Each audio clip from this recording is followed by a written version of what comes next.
qui ne dit mot consent. Après les images d'un Volodymyr Zelensky chassé et humilié par Donald Trump et J.D. Vance à la Maison-Blanche ce vendredi 28 février, toutes les chancelleries européennes ont apporté leur soutien au président ukrainien. En France, alors qu'Emmanuel Macron s'est entretenu dans la soirée avec son homologue ukrainien, l'ensemble de la classe politique, ou presque, a également réagi. De la France insoumise à LR, les élus font bloc pour dénoncer cette humiliation. Au PS, le premier secrétaire dénonce la vulgarité et la violence de Trump et Vance, dans laquelle l'ancien président de la République, François Hollande, entend aussi la marque de souffleur Vladimir Poutine. Le leader insoumis Jean-Luc Mélenchon a lui salué le courage de Zelensky sans lequel l'Europe afficherait un statut de simple colonie des USA. Quand Raphaël Glucksmann a justement lui appelé à la mobilisation des Européens, à qui il revient selon lui d'assumer seule notre sécurité et l'aide à la résistance ukrainienne. Choqué par la violence de l'échange, Fabien Roussel a estimé que Donald Trump venait de montrer son vrai visage, celui d'un oligarque prêt à soumettre le monde aux appétits financiers des plus riches américains. Marine Tondelier, secrétaire nationale des Verts, a jugé, elle, que Trump et Vance se comportent avec Zelensky comme des brutes à la solde de Poutine.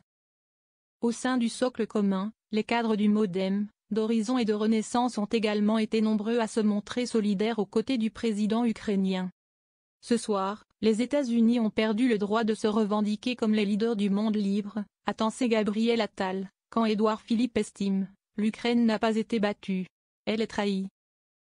La présidente de l'Assemblée nationale, Yaël Braun-Pivet, ou Elisabeth Borne, ministre de l'Éducation nationale, ont également réagi en soutien à Kiev. La gêne de l'extrême droite. Au sein de LR, Michel Barnier a réagi longuement sur X, appelant à la création rapide d'un Conseil de sécurité européen, à consolider la défense et surtout à acheter plus européen en la matière.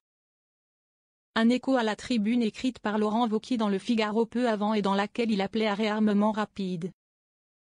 C'est vers ce texte qu'il a renvoyé après la séquence dans le bureau ovale. Aujourd'hui, la Maison-Blanche a parlé comme le Kremlin, a dénoncé aussi Valérie Pécresse.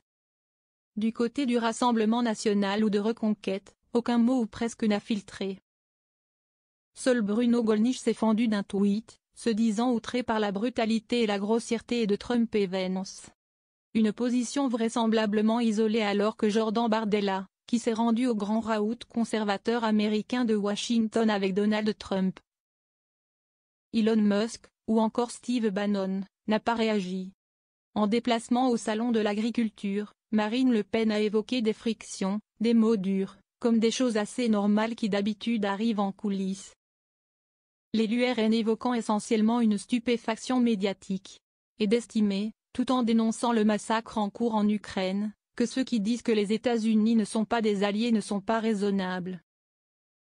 Il faut dire que l'électrochoc européen après les images de la Maison-Blanche, parce qu'elles illustrent le basculement américain vers la Russie, risque de nourrir encore plus les discussions sur la défense du continent. Et le rôle de la France, seule nation de l'UE à détenir l'arme atomique. Or au hasard, dans une tribune publiée vendredi en fin de journée, en pleine rencontre Trump-Zelensky, Marine Le Pen rappelle sa farouche opposition à l'idée de partager le parapluie nucléaire français.